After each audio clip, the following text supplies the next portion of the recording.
मार्केटाव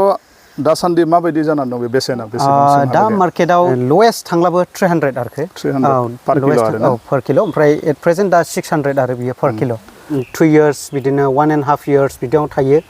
आं जथेस्थ माने बिनि लाबखौहाय मोनगासिनो दं आरो एफाग्राब रांखावरिनि खरसा गैया बेवहाय माने बाजेट बिदिनो 8000 सो माबानानै गायजागोन आरो 8000 सोनिफ्राय जागायनो हागोन गायनायनि बोथोर होनोब्ला माबायदि गायनायनि बोथोर होनोबा दा एप्रिलनिफ्राय बेस्ट आरो 1.5 बोसोरनिफ्राय खानो मोननानै 40-45 years मोनगोन आरोखि माने बोसोराव खनबेसे फिथाइ होयो बियो बोसोराव 3 times होयो आरो 4 month जों मोनगोन आरो माने दा जोंनि माबायावथ' चिरां ओमफ्राय बे क'क्राझार सिन्था गैला आरो माने बेफारिफ्रानो फैखायो न' फैनानै लांफैयो आरो खुलुमबाय गिबियावनो दिनै बे समाव नायगिरि नोंथांमोननो आबादजों सोमोन्दो थानाय मोनसे जोबोद मोजां खोथाखौ फोरमायनो नाजादों बे समाव आङो दङ नैबे चिरां जिल्ला बेंटल खुमगुरि गामियाव आं बे समाव दङ आरो बे समाव जोङो सासे कक'व चकलेट आबाद मावग्रा सुबुंनि न'खराव बे समाव दंफैयो आरो बे समाव बेंटल खुमगुरि गामियाव दंफैयो आरो नैबे चकलेट बा कक'व बे बागानाव बे समाव दङ जोबोद मोजां बे समाव फिथाइखौ दिन्थिनो नाजागोन बेफोरनो जाबाय कक'व बा चकलेट बिफांनि फिथाइ जोबोद ख्रि ख्रि बिफाङाव चकलेट फिथाइ थायनायखौ नुनो मोनदों बे समाव बे चकलेट बिफांनि बा चकलेट फिथाइनि आबादारि बिथांजों बे चकलेट आबादनि सोमोन्दै जों माखासे बाथ्राखौ मिथिनो नाजागोन गिबियावनो खुलुमबाय बिथाङानो जाबाय नैबे बेंटल खुमगुरि गामिनि आबादारि गिबियावनो आङो नोंथांनि सिनायथिखौ होनो थाखाय खावलायबाय आंनि नामा दानसोरां बसुमतारी आं बेंटल खुमगुरिनि चिरां डिस्ट्रिक्ट आरो थारैनो बिथाङानो जाबाय नैबे चकलेट आबादनि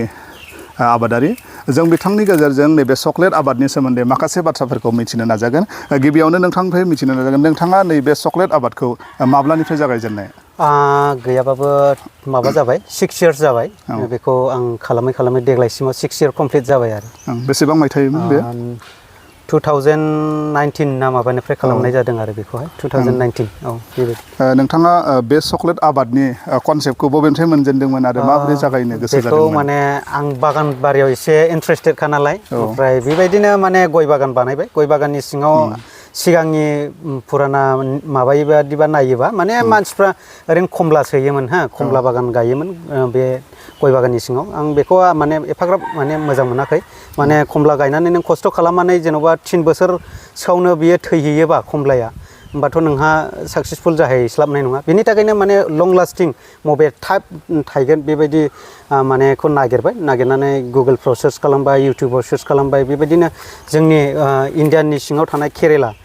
केरेलायाव बेबायदिनो कक'व चकलेट फार्मिंखौ नुबाय आं ओमफ्राय बेखौ नायनानै इन्ट्रेस्टेड जाबाय बेबायदिनो 2 years बिदिनो 1.5 years बिदियाव थायो ओमफ्राय आं सानबाय बेखौ बोरै मोनगोन बिनि फुलिखौहाय ओमफ्राय बेबायदिनो नागिरनानै माने आसामाव मोनबाय आरो मोनसे ओरै गवालपाराजोंहाय मोनबाय बिनि फुलिखौ लाबोबाय गायबाय बिदिनो आं दा गायनानै आं जथेस्थ माने बिनि लाबखौहाय मोनगासिनो दं आरो माने 1.5 बोसोरनिफ्राय मोनदों बेबायदि आरोखि दासिमाव 6 years जाबाय 1.5 बोसोरनिफ्राय खानो मोनगासिनो 4.5 बोसोर बिदि जाबाय आरो आं बेसेबांसो गुवार एरिया गायदों नोंथाङा खमबेसेसो चकलेट बिफां दङ बियो कक'वजों गयजों माने 6.5 जाबाय आरो 6 बिघा हाफ जाबाय आरो माने फांबेसेसो दङ बे 6 बिघा हायाव 450 दाल दङ आरो 450 दाल दङ बे चकलेट आबादखौ मावनानै नोंथाङा माबायदि जाफुंसारनाय मोननो हादों माने आं बेसेबां माने खस्थ' खालामदों हाजिरा होदों मादों बियो माने फैबाय आरो खावसे फैबाय आरो माने लामा खावसेयानो फैबाय आरो दा सम जिहेतु गोबां लाइमोनफोरा जोंनियाव खामानि नागिरनानै ओरैनो हांखुर जाबाय थायो दा बे बिथिङाव नोंथाङा जिहेतु चकलेट बिफांनि आबादखौ मावबाय जागायनो थाखाय माबायदि रांखावरिनि खरसा